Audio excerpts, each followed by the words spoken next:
Daf Yomi, tractate by Metzia, page 91a, at the top of the page with the words Lo, She'adam Rashai Lamid, etc. It is taught at the beginning of Tractate Temura that the Torah prohibits the substitution of a non-consecrated animal for a consecrated one. The Mishnah teaches, Temura 2a, that it is not to say that it is permitted for a person to effect substitution. Rather, it means that if one substituted a non-sacred animal for a consecrated animal, the substitution takes effect. The non-sacred animal becomes consecrated, the consecrated animal remains sacred, and the one who substituted the non-sacred animal incurs the 40 lashes, or 40 minus 1. This indicates that one is held liable for mere speech, even without any accompanying action. Reish Lakish said to him, "In accordance with whose opinion is this Mishnah?" It is in accordance with the opinion of Rabbi Yehuda, who says that one is flogged for violating a prohibition that does not involve an action. Alav she'im bo ma'aseh, lo yeken alav. By contrast, the dispute between Rabbi Yochanan and Reish Lakish is in accordance with the opinion of the rabbis, who maintain that one is punished only for a transgression that includes a full-fledged action, but not for alav she'im bo ma'aseh. The Gemara asks, but can you establish and explain that mission according to the opinion of Rabbi Yehuda? After all, it teaches in the first clause, everyone substitutes a non-sacred animal for a consecrated animal, both men and women. And we discuss the statement by asking the following question. This term, everyone, serves to add what? What is the Tana including by this phrase? We answered that it serves to add an heir, who can substitute an animal for an animal he inherited that was designated as an offering. And this clause is not in accordance with the opinion of Rabbi Yehuda. The Gemara elaborates, as if it were in accordance with the opinion of Rabbi Yehuda.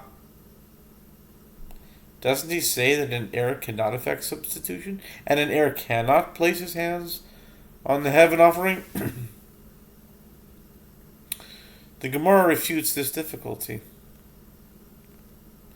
This is not a conclusive proof, as it is possible to say, that this Tana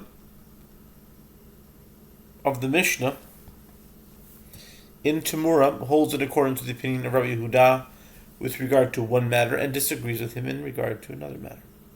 Tanu Rabbanan, sages taught, one who muzzles a cow and threshes with it is flogged, and in addition he must pay the owner of the cow 4 kav for a cow, the usual amount it consumes while threshing, and 3 kav for a donkey. The Gemara asks, but isn't there a principle that an offender is not flogged and also punished by death, and likewise he is not flogged and rendered liable to pay? One who transgresses a prohibition is liable to receive only one punishment for a single offense. Bava said, in accordance with whose opinion is this ruling? It is as that of Rabbi Meir, who says in general that one can be flogged and be liable to pay. Rava Amar Esnan Asr Torah Vafilu Ba'al Imo. Rava said that there is a difference between the transgression itself, which is between the offender and God, for which he is liable to be flogged, and the loss he caused the owner of a cow.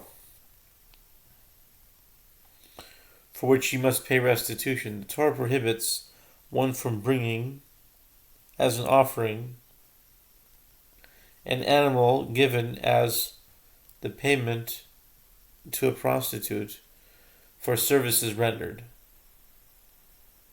Okay, if there's payment for a prostitute, you cannot bring it to the temple. Deuteronomy 23:19. And this prohibition applies even if the man in question engaged in intercourse with his own mother. Ew. Which is a capital offense. Although this man would certainly not be rendered liable to pay compensation by a court, as he is liable to receive court-imposed capital punishment. Nevertheless, since he is technically liable to pay compensation, the money is subject to the prohibition as well.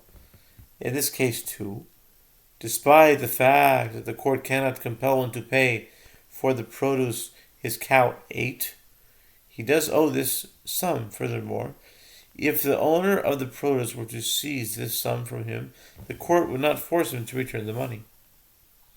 Rav Papa stated a different answer. From the time of his pulling the cow to rent it for a threshing, he was rendered obligated to provide its sustenance when it threshes. But as for flogging, he is not liable to be flogged until the actual time of muzzling. In other words, he was liable to pay the monetary payment before he incurred liability to receive lashes, which means that they are two separate liabilities. Shabbat al-Machazor. Never mind that. Shabbat al-Machazor. Huh? There are two different payments, Gansi. Taki. Where are we?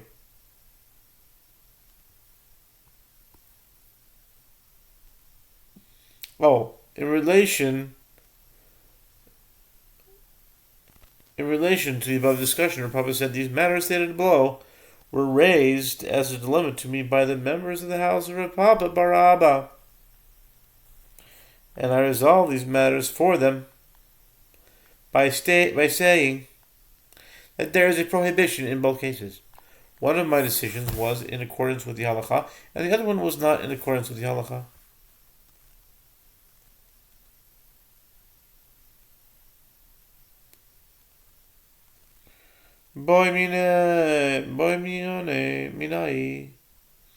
The first raised this dilemma before me.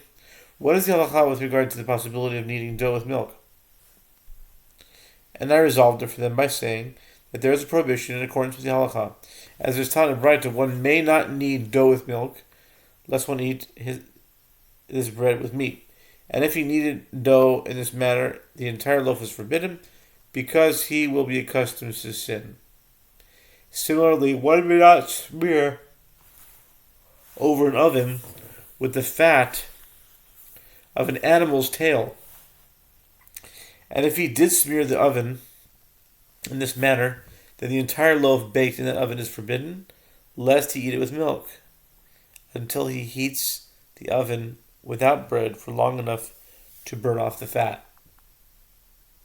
And the other question they asked of me was as follows.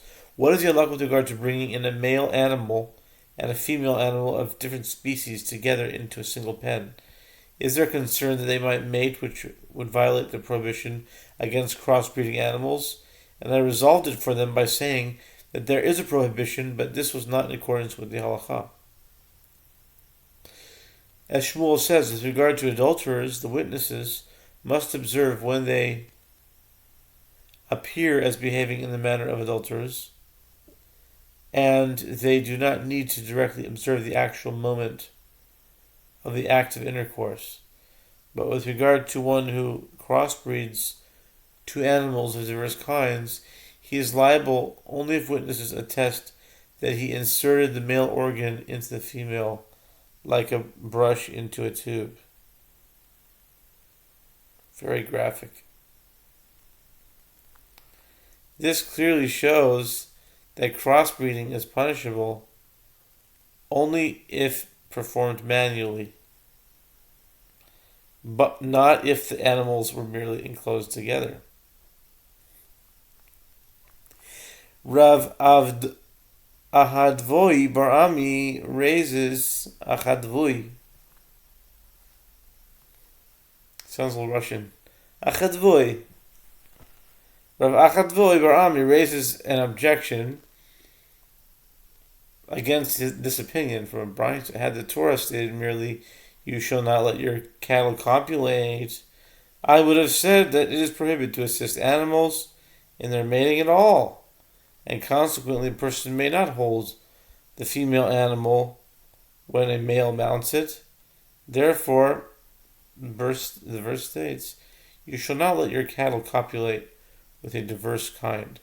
Leviticus 19:19, which indicates that it is prohibited to mate only different species, but not animals of the same type.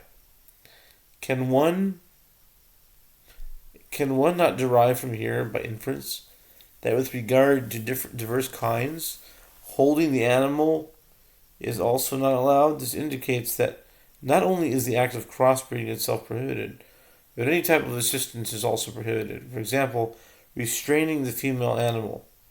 But if this is the case, placing two animals in the same pen should also be considered a violation.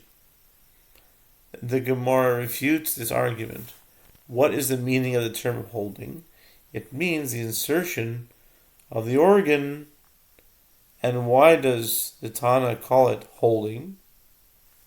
This is a euphemism.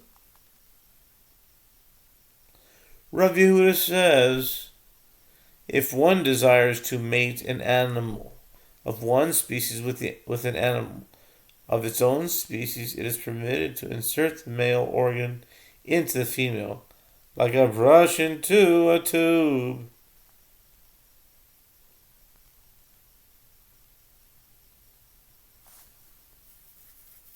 And there is not even a concern due to licentiousness and immoral thoughts here. What is the reason for this lenient ruling? It is because he is occupied with his work, and therefore his mind will not entertain sinful thoughts. Rav Chadvoi Bar Ami raises an objection against this.